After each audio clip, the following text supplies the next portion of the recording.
Travel Around Kazakhstan is an educational program on domestic tourism produced within the framework of Ruhani Zhambyl project. Every episode, our camera crew travels along popular routes marked on a touristification map of the Republic.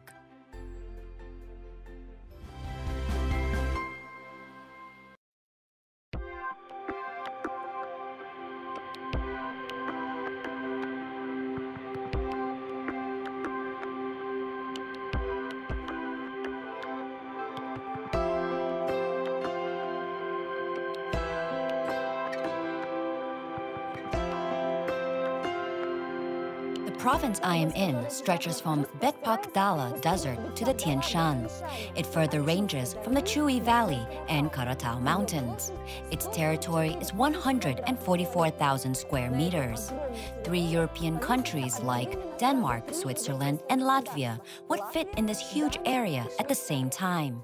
However, a wealth of the country is not in its scale. It is in cultural legacy left by our ancestors, as well as medieval traders traveling from China to Khorasmia. Hello, today we reach the Zhambyl region. Its residents rate it as one of the champions of the Republic because of the number of historical monuments. My name is Aynash Sagundikova, and you are watching Travel Around Kazakhstan show.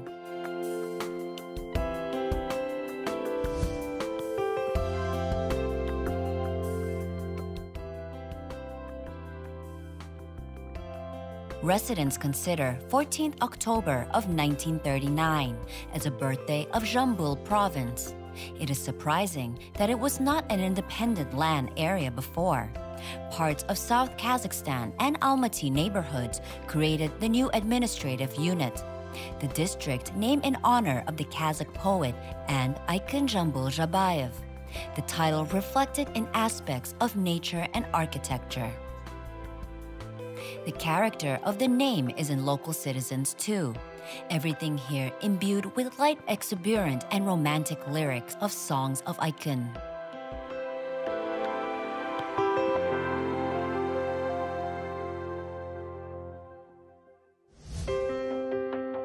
A climate of Zhambyl area is arid and extreme continental, so it sometimes reminds you of the peaceful desert. However, so it seems only at first glance.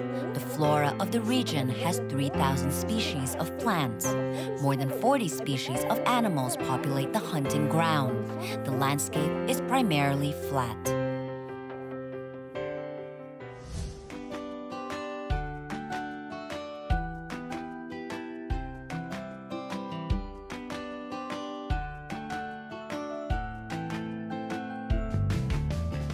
Besides hunting grounds, the Zhambyl province has its own 30,000 hectares of fisheries. They consist of 81 pools, 59 of which suited for fishing. The largest lakes are known as Tasotkil and Teris Ashibulak. Mainly, they have big-head carp, white amur, carp species, and zander. Pike, bream, and common roach are also available there.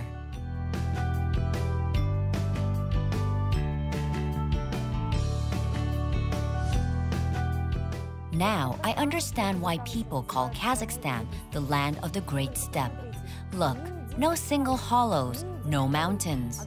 It is the flat surface where tireless and gusty Zhambyl winds take over.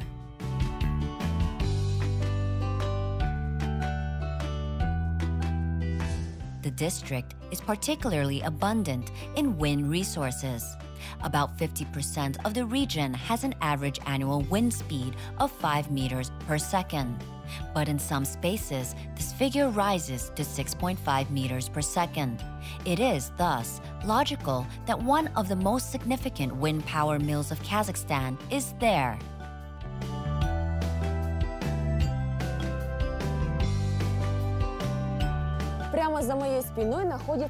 Right behind me is the Vista International Wind Station. Industrial facilities generating electricity with the help of wind. Experienced engineers chose Kordai territory not by accident. The wind potential is 6.5 meters per second. Yes, even here, at the height of 167 centimeters, you can feel how strong steppe wind pierces through all your body.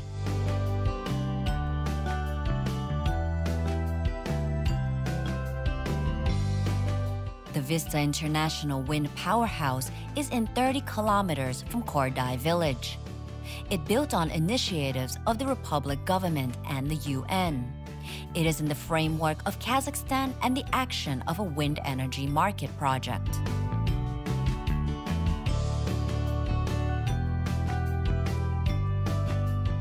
The wind farm of Kordai plant includes 21 wind power units. They will partially solve the issue of energy shortage with its design capacity of 21 million kilowatt hours on district and regional levels. It will also reduce the dependence on imported electricity.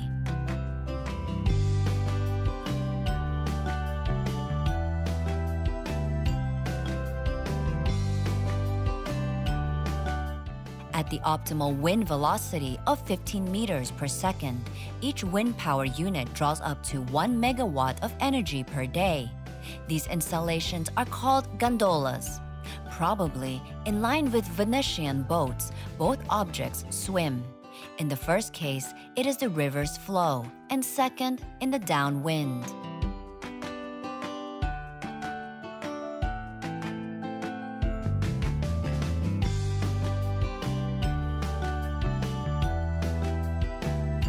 Zhambyl region was one of the most critical and long areas of the Great Silk Road. Chinese merchants certainly visited its cities, such as Sairam, Taraz, Akshalak. They went to Akirtobe, Kulan, Mirkie, Shu, Aspara, and Kordai too. Just imagine that each of these settlements was like a big bazaar, where people traded in different languages and dialects for hours. It was a fantastic period when new civilizations and people appeared.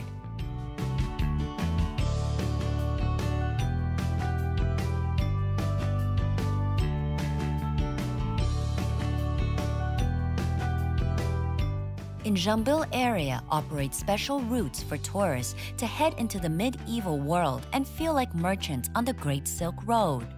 Names of routes like Aksuzhabagli, Ekrit of Akirtas, pearls of ancient Taraz city, and from snowy peaks to sand dunes speak for themselves.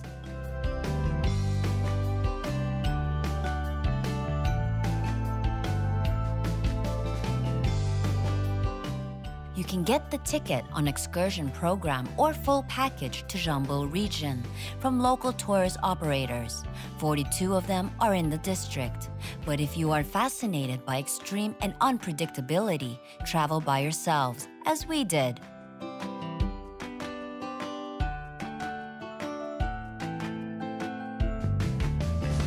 Five years ago, nobody knew the name of this track.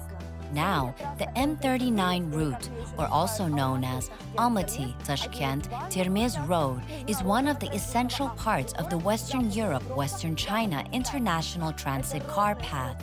The smooth and wide road is a trademark of the land.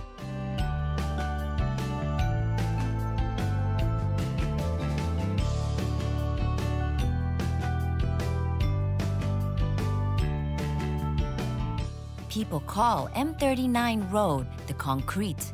On this road, your trip to Zhambyl region will be more comfortable, quick, and safe.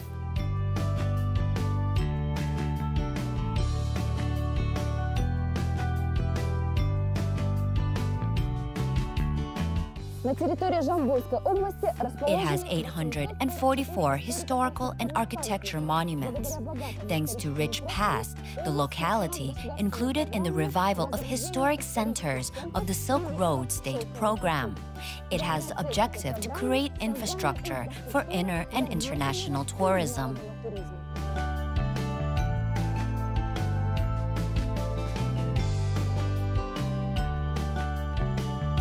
The Zhambyl area has all conditions for unforgettable rest of travelers.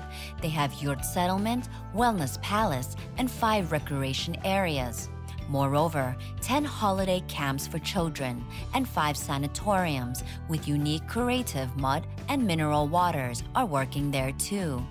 In 2016, the authorities of the territory allocated 40 million tenge for development of tourism.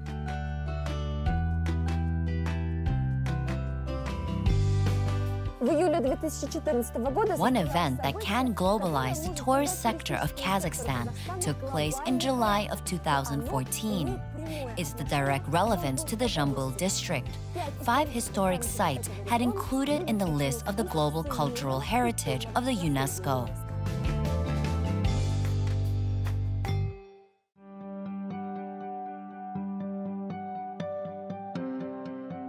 Among them, Akirtas is of special importance. It is the memorial of history and culture of the Republican meaning.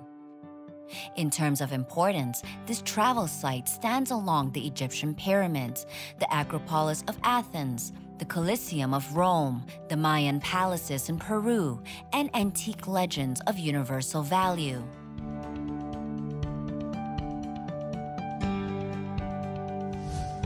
This regular in appearance stone park from red sand rock is not simply an archaeological site.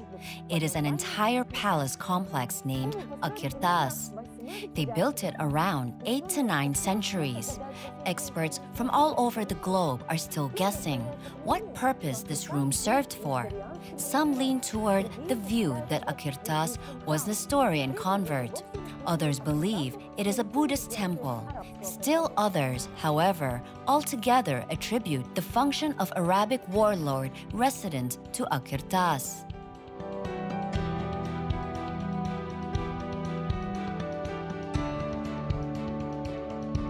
The ancient edifice of Akirtas is 45 kilometers away from Taraz city. Historians found the first evidence about it in the diary of Master Changchun, the Tao monk. He followed from China to Samarkand to Chinggis Khan camp in 1222. In addition to palace buildings, Akirtas complex comprises of country estates, a castle, a park, stone and clay quarry. It also had houses, that is, water pools.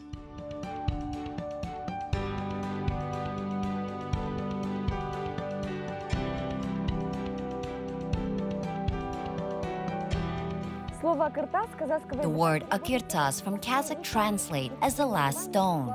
The title is quite consistent with the atmosphere of the place. Stone walls look like they have something to hide about events of the past. Generally, the Akirtas has 70 rooms and 15 column galleries. Probably, this is why researchers named it Palace Complex. Именно поэтому его и назвали дворцовым комплексом.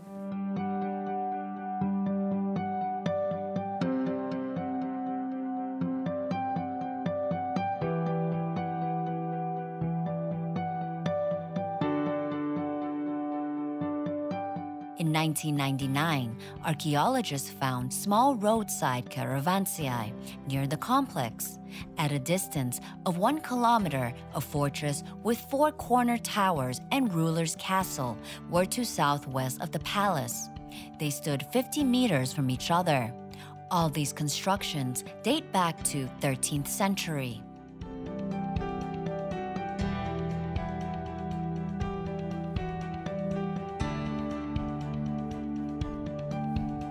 Even though Akirtas is only ruins these days, its area is larger than the Roman Colosseum. Here, as much builders worked as during the construction of pyramids in ancient Egypt.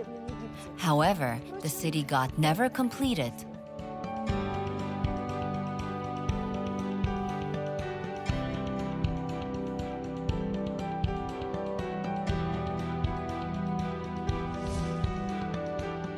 Walls of Akirtas are 3.5 to 5 meters thick. The height of houses reaches 4 meters. The main building itself made up of 4 parts. The first one has a square and group of premises with exit to the yard. The second part contains 12 living accommodations and 5 utility storage. The group of rooms has 13 quarters around courtyard. You can say that the last part of Akirtas set the record for the number of living spaces. It has 18 of them. 2 iwans and 3 narrow facilities are among them.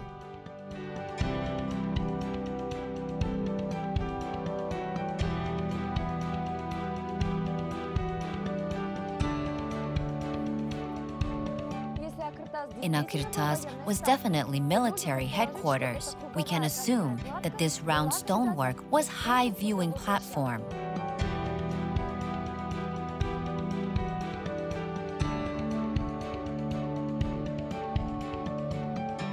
People fueled the signal fire here in order to warn local residents about impending danger.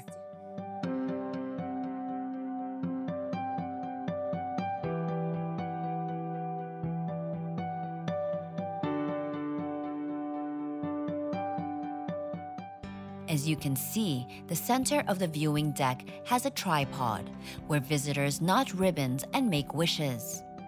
Well, judging by the number of them, a lot of backpackers travel to Akirtas.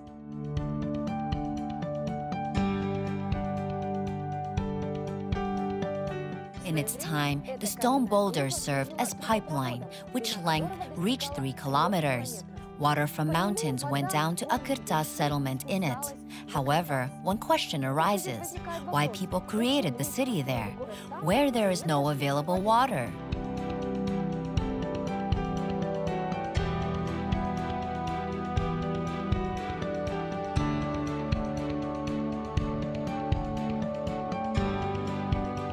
The water system started in Uzunbulak Gorge.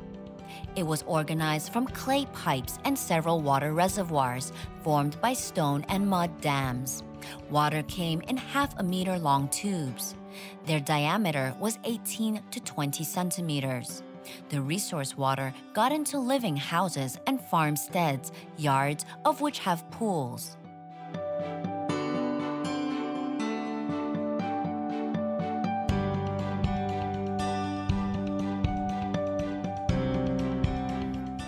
People know numerous myths surrounding Akirtas. Stones fly over here, and you can hear the sound of dripping liquid.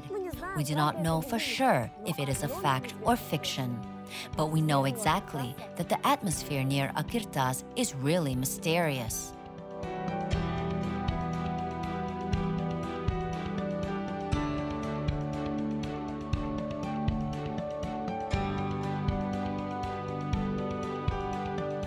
Some say that Akirtas Monument is a place where convert human capabilities wake up.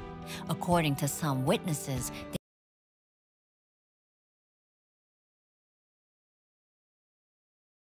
they or not, come to Akirtas and check it yourself.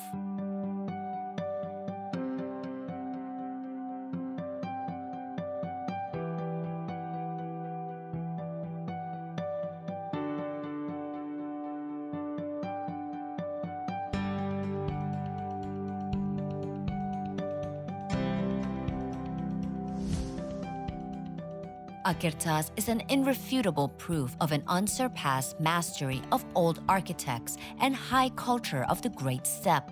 The precision of geometry figures formed from enormous stone blocks that people could reach with the help of primitive tools of those times.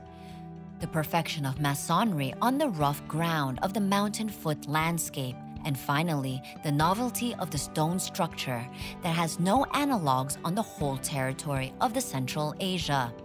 All of it provides confidence that nomads already had developed civilization at that time.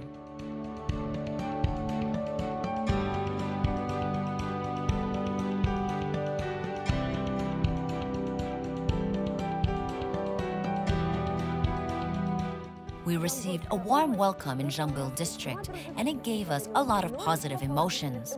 I did not have a clue what elation I will receive, having toured holy places. Wind Power Station woke the feeling of patriotism and pride for my country. The Akirtas Palace reminded me of the rich history of the medieval Kazakhstan. I am Aynash Sangandikova, and this was Travel Around Kazakhstan. I will catch you later.